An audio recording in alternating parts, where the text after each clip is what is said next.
Well, you need like a catchy first line, like "Hello, Chess NYC community and No, Chess it's not World." just NYC. It's Hello World. Well, then fine, but you have to have some sort of intro. Hello World. It's time for some answers. Welcome to Chess is Dead.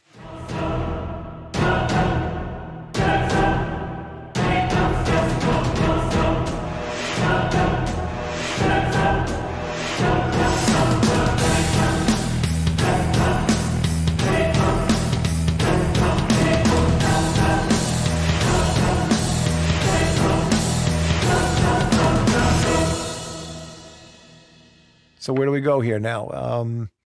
I think we talked a little bit about what the state of chess was and where the name Chess is Dead was born.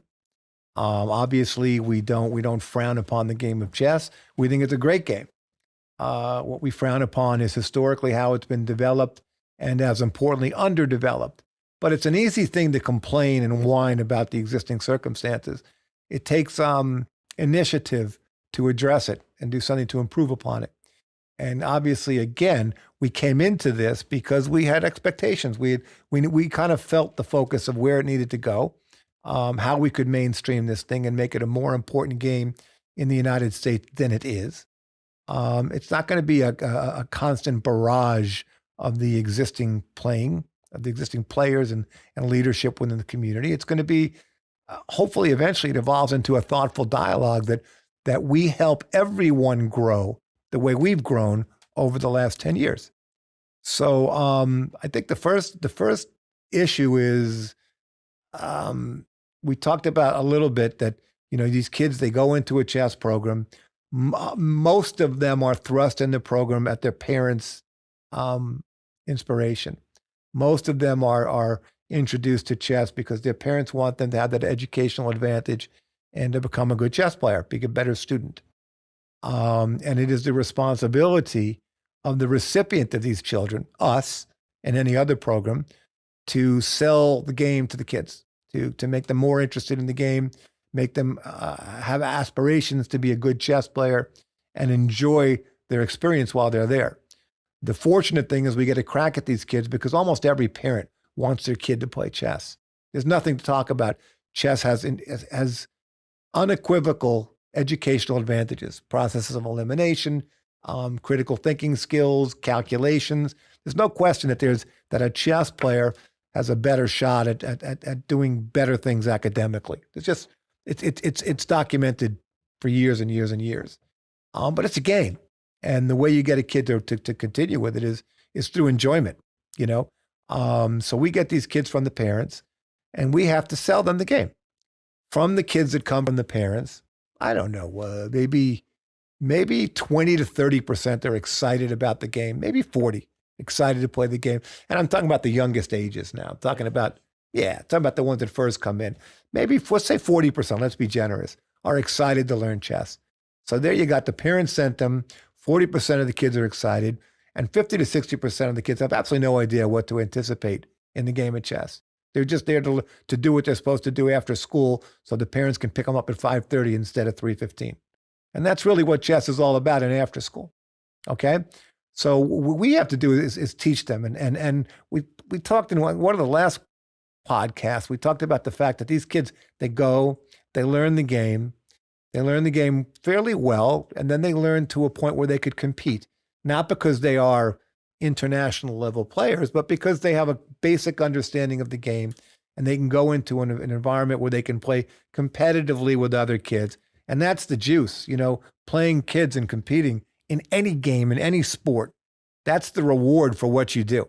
That's what it's all about. When you learn how to ball, when you learn how to do anything, the reward you receive is an opportunity to go and show your stuff on a court or on a field against other people.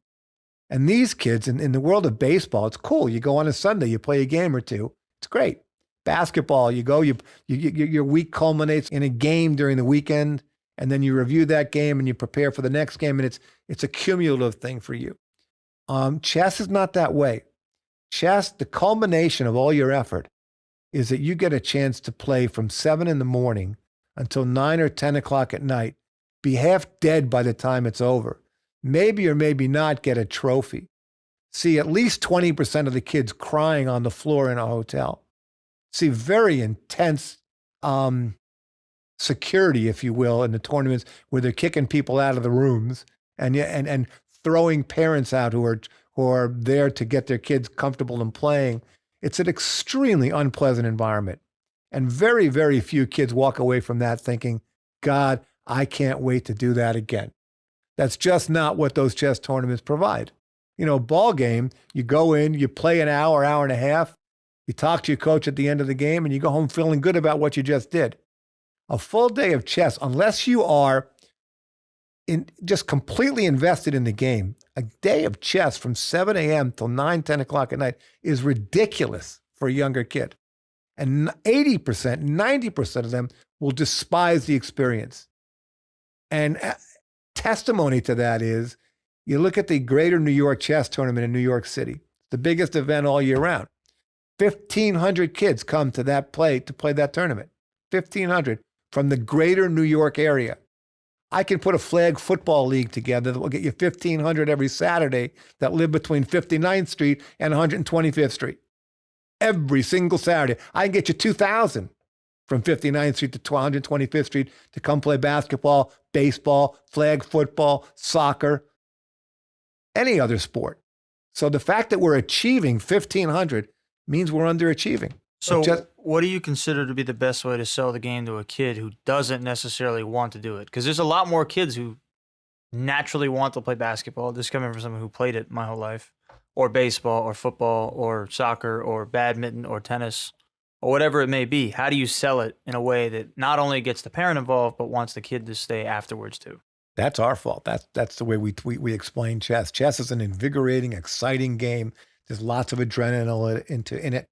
I think the way that you do it is in doses. I don't think you drown a kid from 7 a.m. till 9 p.m. and expect them to want to come back. I just don't think that's a practical, realistic approach to developing the game. I think almost any kid would enjoy coming in for a short dose of 2 or 3 games like we do at Play and Go, that will enjoy 2 or 3 games of it, and have an opportunity to spend a day of still being a kid in the afternoon, and not be just overwhelmed with the event itself. The fact of the matter is, we have kids that come to our events that are really wholly invested in the game too. It's not strictly casual players that come in. The idea is that if you give a shorter environment, a happier environment, where we talk to the kids prior to play, we let them know that losing is a part of the equation, that there's no way to skip losing, that if everybody could skip losing, nobody would ever lose, and why play the game?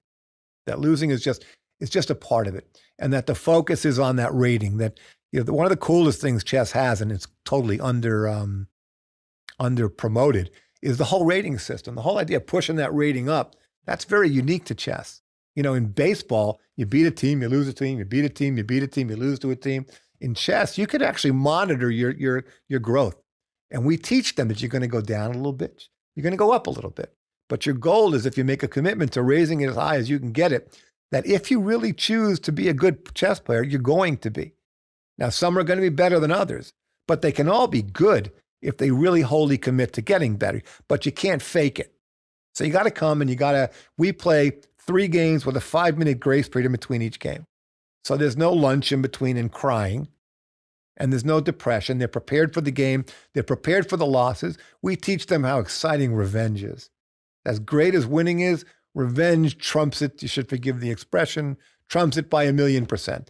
That by beating somebody who's been beating you like a drum, by overcoming that's a phenomenal feeling. And we prepare them to want that feeling. We prepare them to want to get better all the time. And then we prepare them that when you fall short, you give your opponent their due, and you roll up your sleeves and you get ready to bust them up the next time you play them. That's what it's all about. And that you're going to lose on occasion. But you can't, a day of losing. Imagine this. You take a kid, he goes to school, he goes to after school. He doesn't really totally love the game, but he likes the game. And he goes and gets his butt beat from 7 a.m. till 9 p.m. for the entire day. Who's going back for that?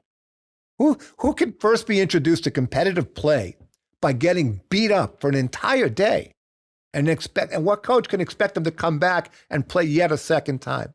It's not a practical approach. And it is one that is geared towards the elite extreme chess player. Yeah. So how do you prepare them for that? Like what concrete steps would you take as just an individual involved in it to incentivize people to want to improve on a competitive scope? You do it in doses, so they're not playing a tremendously long day. Explain that though, because you and I know what that is, but the people listening don't. For example, like a camp day, for example, is 10 hours. But if you look at our camp schedule, there's only like 3 to 4 actual hours of chess play, which helps to keep them focused, things like that. We do things out in the park. We have spring breaks coming up, so it just so happens to work. But we have to talk about like specifically how these doses are effective, how we actually use them that way. Even during our after schools, it's not 3.5 hours of chess. It's 20 minutes of play, a slice of pizza, and a snack to get yourself feeling better. Then they have a lesson where they learn something that they can tangibly use in the game. So, example, discovered attacks is something I'm working on with my kids this week.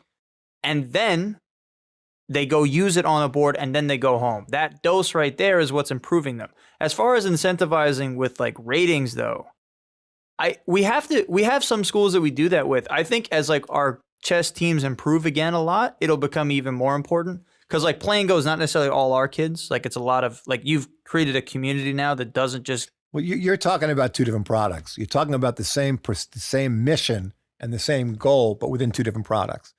When you go to a Playing Go is an opportunity to test your skills and get a feel for how. And if you go to a Playing Go, you have an interest level. You want to play. Yeah. So once you're Playing Go, that's where the ratings becomes relevant, and that's where kids need to be prepared for the fact you're going to fall a little bit before you win.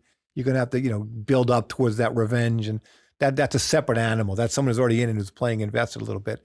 And by doing that in smaller doses, make no mistake about it, our kids will be prepared for the torture of a 7 a.m. to 10 p.m. event. If they want to play those long events, we will wholly prepare them in the shorter events. But the idea is to get them started in measured doses, where it's 3 games, game 25-minute, 5-second delay, which is the shortest game FIDE and USCF recognizes as a classic time control. But another cool thing is they also give you a quick rating for that. And as kids get better, they can play other variations of the game at a faster, and they already have that quick rating. When you talk about after school, it's certainly translated into after school or camp that no kid gets handcuffed to a chair from 2:30 to 5:30, and you must play chess from 2:30. That's not how it works. The kids need to have the ability to recover from a day of school, and that's the pizza.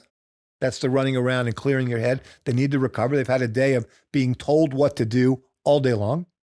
They need that opportunity to feel good and comfortable and breathe again. And that's something you have to provide them with to move them into the game. Then they need to learn a couple things that they want to practice. They need to learn a few things that sound cool and clever, and that they want to go on that board and play it against someone. And maybe it'll work the first time they play, maybe it won't. But to give them something to feel really confident or excited about implementing when they play the game. I remember the first time playing basketball when I finally got the ball behind my back on a dribble. I shot left-handed and I played right-handed. And I remember the very first time that I got the ball behind my back and I could create forward motion and move towards the hoop, use my left hand. And I couldn't, my coach made me do that, and he taught me how to do that. And to me, it was an exciting time to get on the court and practice something anew. Same thing applies in chess. When you teach them discovery, when you teach them certain tactics, when you teach them gambits, when you teach them different tactical approaches to the game where they can try to implement it to win. I mean, these kids, when you show them 4-move checkmate, one of the hardest things in the world to do is deprogram them from that. Because once they see that a 4-move checkmate is possible, they will try that until you handcuff them away from the 4-move checkmate. They will try that every time they play. And then what happens is they get their butt beat by someone who's waiting for it. So you have to feed them tactics, and you've got to feed them things so they're really excited about the practice of the tactic. And that is mainstream chess. Getting them to play shorter games, getting them to really enjoy that afternoon. They have to like being with you, enjoy that afternoon with you, and moving them forward in the game so that instead of 20% or even 10% playing down the road, you get 70% playing down the road. Because everybody can play a moderate game of chess if they understand the game. Everybody can play a fun game of chess. We'll find the elite ones. We have some kids that are mind-bogglingly strong. crazy how good they are. They're born with innate ability to go on the board and just destroy adults. It's a remarkable thing to watch, but they're few and far between. For every kid that comes in as just an incredibly powerful chess player from, what he's got inside and what he's got up here, there are 99 that need to be nurtured and be better players, to be taught. So it may be more than that. So the answer to the question, what do? We're here.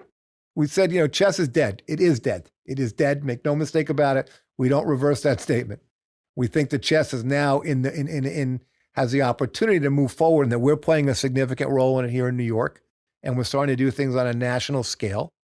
I will make an announcement on this call right now, or on this particular podcast, that we haven't really shared out loud. And that is that we have licensed the National Basketball Association chess. We own NBAchess.com. And we will be putting it's an online product, but the kids will be playing on courts that look like their favorite teams. They'll be playing for prizes like tickets to games and things like that, because we want our kids to be well-rounded kids that enjoy everything. So NBA chess is going to be a game where Michael's Knicks can play Allen's Celtics. I'm sorry. But Michael's Knicks can play Allen's whoever's, and we can, who knows? My Knicks may win a few games, actually. But my point is, it's a mainstream, again, opportunity to bring kids into, to marry all these things together. Basketball matters. Football matters. Soccer matters. Baseball matters. Chess matters. And you can't force a new generation of kids to play it the way they did in the 1500s. I was reading the other day a Jeopardy question I saw on TV where they said the move change where the pawn could, in the 15th century, they made a rule change where the pawn could become a stronger piece. Obviously, they're talking about promotion. Could you imagine today trying to change a rule for these guys running Greater New York? Could you imagine? You have to embrace. You got to say, you know what? And it's really hard in chess. The guy on the other side of the table may have a point, right? You got a great game, but just maybe, that there are ways we can do things a little better than we did before and really grow this great game. We can dwarf it. We can fight any change. We can dwarf it altogether, but just maybe I should listen a little bit to what I'm hearing from somebody who's new to the game. Just maybe we're a little bit boring. Just maybe our tournaments are a little too long for everybody to go into. Just maybe a 3-hour game is too long for a 5-year-old. The average, just maybe a 2-hour game is a little too long for a 5-year-old. Just maybe there are other ways to go about it. And if you do, we never came into this thing to fight with anybody. We know that we're in fights because people just don't embrace the new approach to it and don't embrace the way that we see things. But we never came in to take anybody out. We never came in to take it over. We never came in to be better than anyone else. We came in to develop the game that we have so much love and respect for now. And if the other side would embrace that, just maybe they'd have 3,000 kids at cities. Now, right now, they don't have the bandwidth to do that, but just maybe 3,000, 4,000, 5,000 kids will do the Greater New York event in a year or two. Just maybe. So will you expand to other states and even countries eventually, or is your focus all future online related?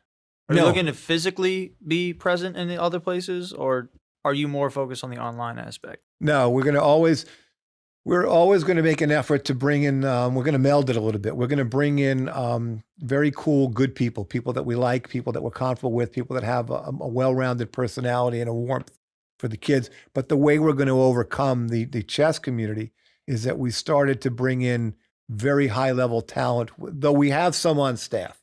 I don't want to take but they're away. all local. Yeah, I don't want to take any props away. We got some fired up players. We got some really great chess players. But what we've done to overcome all this is we've begun to introduce international high-level players that will do things in our classrooms on a smart board that our coaches can work with the players afterwards. So it's a way to make sure we bring top-level talent in from all around the world to work with our students in again, measured doses. The youngest kids, maybe it's an 8-minute lesson. The more advanced kids, it's obviously a 15 or 20-minute lesson. Whatever preparation makes sense. But what we've done is so that's melding the online and the in face-to-face. You can't take away the face-to-face. The face-to-face is what it's all about. online is an opportunity for another exciting, division of chess, but it doesn't replace face-to-face by any stretch of the imagination. But are you going to expand? Like, say, is there going to be, I mean, I'll give a bad example, but like, would you ever touch Wyoming if somebody said, listen, we really think we'd have a great chess community here? Obviously, Wyoming's not knocking, but like, say Florida asked it, because Florida does play chess, California plays chess. If they requested you to come and expand a program in California, would you try to do it physically or would you try to do it virtually? The answer is, well, first, we would try to do it both. But the answer is that historical chess people will never call upon us. It's gonna be, we get called upon by schools because they want us to bring in our element and bring in our excitement. We get called upon by facilities. We get called by institutions. We get called by camps. We get called by religious groups to come in and do it. We don't get called by old school chess world like in Wyoming. If they've got Wyoming's, I'm sure it's a beautiful state. In fact, I know it's a beautiful state. Wyoming may have a club of 30, 40 people that play. It depends. If they want to, they wouldn't think of the new evolution of chess. It's going to take time to reach that. I think anything you can do face-to-face or at least meld face-to-face with online is the best. But that I think online is a very viable opportunity that I don't fight. I think it's something to embrace. And it's actually pretty exciting in terms of the economics of it. It's pretty exciting. You get 2,000 or 3,000 people on planet Earth playing on an online program. You're running a bank. You got a real opportunity there. So the economics of online is very exciting to me, but not instead of. There's no way I think that I want your kids to play chess instead of. But if your kids are going to play online chess, we're going to teach you how to do it properly. So if a kid that's in our class face to face, hugs and all, that's getting all the lessons and they want to go play online, we're going to make sure they don't embarrass themselves when they play online. There are nuances. There are little things like one that I talk about all the time is if you slide a piece, you're going to make mistakes. You got to tap. You got to tap, tap, tap, tap, because the touchpad on a computer is heat sensitive. And it can think sometimes that your finger lifted even if it didn't. And it can make mistakes. So our kids don't know to understand to tap the piece in the destination. Our kids are taught technically how to play it better because I want them to have a good time with whatever they're playing. And that includes online chess, but it is not in any way, shape, or form instead of. Thank you so much for making it to this point. Feel free to follow us on all of our socials. They'll be down in the description below. This is the part where I ask you for your weekly, deep, cheesy statement. The only thing I can say, and this really comes from the depth of my heart, and ordinarily, as you know, I try to avoid cheesy and deep. But in this case, just embrace new. The world is evolving. Every game is evolving. The baseball is going to put in pitch counts. They're doing things to, they limited robot umps. They limited visits to the mound. Every sport is trying to. The 24-second clock didn't always exist. It came into basketball in time. Embrace the fact that your game can get better all the time, whatever the game may be. It's not just chess. And we're here at chess because it's been so beat up that it's a great opportunity for us to run with it. But every game is evolving. Things change. And if you're resistant to change, your resistance to growth and advancing and your resistance to being better at what you're doing. And that's just not a good step. That's not a good thinking process. You're not doing yourself any favor by pushing away things that might make you a little better than you are. I guess that works pretty well. If you're still around after that, make sure to check us out as we lay out the true future of chess in the USA. See you guys next week. And we're out.